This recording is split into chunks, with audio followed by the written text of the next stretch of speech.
힐링 가족 여러분 안녕하세요. 그동안 트럼프 대통령이 백신 개발을 재촉해 가면서 재선에 아주 공을 들였었는데 이번에 대통령 부부가 코로나에 감염되자 글로벌 금융시장의 심장부 뉴욕 증시야 세계 1등 아닙니까? 3대 대표 주가지수가 일제히 하락을 했습니다. 다만 월스트리트 증권가에서는 증시가 9월 초에 한 차례 조정을 겪은 만큼 최악의 패닉셀, 그러니까 주가 급락 공포에 휩싸여서 투자자들이 앞다퉈서 매도에 나서는 것, 그것을 패닉셀이라고 합니다. 이것이 벌어질 가능성은 낮다고 보는 분위기입니다. 특히 이 패닉셀은 세계 경제 위기가 왔을 때 10년 주기라는 말도 있지만 언제 또 그러한 현상이 나올지 모릅니다. 그런 패닉셀이 나올 때는 주가 급락 공포에 개인 투자자들이 앞다퉈서 매도에 막 나서게 됩니다. 이럴 때 조심해야 됩니다. 트럼프 대통령이 영부인 멜라니아 여사와 더불어서 코로나 양성 판정을 받았어요. 그것이 2일, 그러니까 이틀 전이죠. 뉴욕 증시 개장 전에 알려졌기 때문에 이날 증시 하락은 당연히 예고된 수순이었어요. 소수 우량주 중심 다우존스 산업 평균 지수가 0.48% 떨어지고 또 대형주 중심의 스탠다드 앤 푸어스 S&P 500은 0.96% 하락을 했어요. 그런데 기술주 중심 나스닥 종합 주가 지수는 2%, 2.22% 떨어졌습니다. 서학개미라 그래요. 동학개미의 반대로 미국 주식에 투자하는 한국 개인 투자자들을 일컫는 말입니다. 이 사람들 마음을 사로잡아온 전기자동차 제조업체 테슬라는 7.38%나 떨어졌어요. 실적이 잘 나왔는데도 많이 떨어졌습니다. 국내 증시, 앞으로 이 조정 시에는 국내 증권 관계자들, 애널리스트들의 의견은 어떤가 하면 조정 시 어떤 종목이 유망하냐 하는 질문에는 대부분 반도체와 자동차를 가장 많이 꼽았습니다. 반도체 그러면은 아시다시피 삼성전자와 SK하이닉스죠. 또 자동차 그러면 대표적으로 또 현대차가 있습니다. 그 다음에 빅세븐이라 그래요. BBIG, 게임주, 인터넷주, 또 바이오주, 자동차 배터리주, 이러한 성장주와 함께 내년 업황 개선이 전망되는 반도체주를 유망업종으로 누구든지 선정을 합니다. 보통 국내의 애널리스트들에게 앞으로 이 주식 어디가 가망이 있습니까? 또 어느 종목이 유망합니까?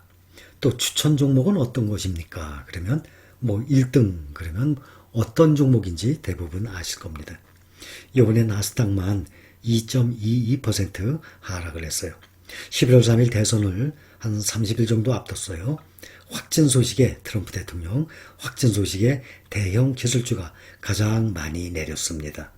애플, 아마존, 마이크로소프트, 페이스북은 모두 최소 2.5% 정도 하락을 했어요.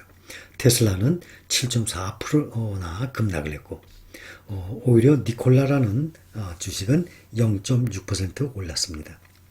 민주당이 11월 대선에서 이기면 법인세가 오르고 규제가 강화될 수 있다는 전망에 기술주가 강한 하방 압력을 받았다는 월가의 전략가들의 발언입니다. 그리고 그동안 보면 개인들이 펀드에 자금이 참 많이 들어가 있었어요. 그런데 펀드에서 국내 주식형 펀드 설정액이 41조 6천억이에요. 6개월 전보다 17조 5천억이나 줄었습니다. 아주 많이 줄은 금액입니다.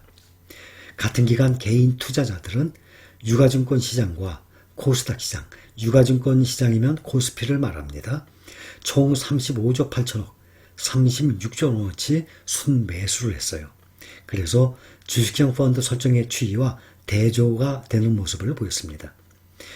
주식형 펀드에서는 상당히 많은 금액이 빠져나갔고 대신 개인 투자자들이 직접 투자한 금액은 상당히 많이 올라갔다는 말입니다.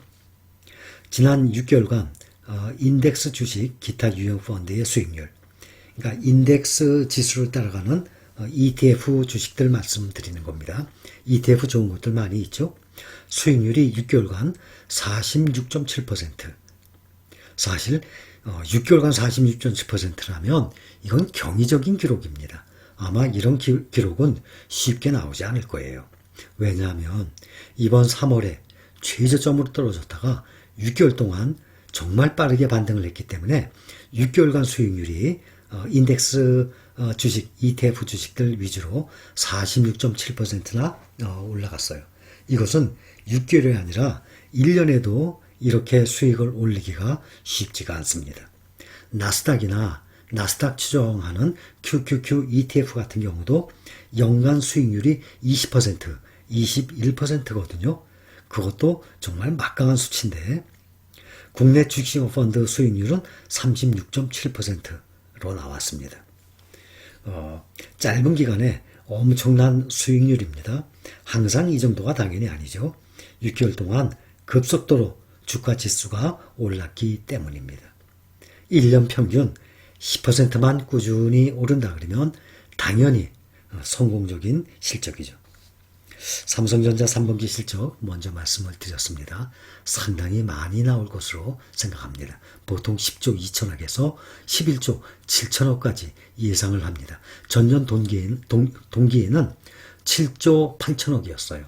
7조 8천억인데 이번에는 뭐 10조 11조니까 작년 대비 약 3분의 1 정도, 32, 3% 정도 증가할 것으로 예상이 됩니다. 그리고 또 하나 흥미로운 통계가 하나 나왔습니다. 38개국 2020년 2분기 기준으로 주요국 GDP 성장률 순위가 나와 있어요. 그런데 거의 전 세계들이 다 마이너스인데 중국만 월등히 11.5%로 나왔어요. 지난 분기에는 중국도 마이너스였거든요. 근데 2020년 2분기에는 중국이 플러스 11.5%로 1등입니다. 그 다음이 막강하네요. 대한민국 마이너스 3.2%, 한국이 2등이 나왔어요. 이번에 코로나 여파로 지난 2분기 우리나라 경제가 3% 이상 뒷걸음질 했지만 경제협력개발기구 OECD 회원국을 포함한 40개 주요국과 비교하면 중국 다음으로 좋은 성적을 받은 것으로 나타났습니다. 4일 오늘이죠. 한국은행에 따르면 리투아니아를 제외한 36개 OECD 회원국 중에 중국, 러시아를 포함한 38개의 올해 2분기 실질 국내 총생산 GDP 성장률을 조사를 했어요. 그런데 한국이 마이너스 3.2%로 중국에 이어서 두 번째로 높았습니다. 러시아가 공동 2위였어요. 그 다음이 핀란드, 노르웨이, 스칸디나비아 반도 쪽의 나라들입니다. 또 에스토니아, 아일랜드, 라트비아, 인도네시아, 덴마크 등 10위 안에 들었습니다. 일본은 13위, 그 다음에 미국이 21위, 독일이 24위를 기록을 했습니다.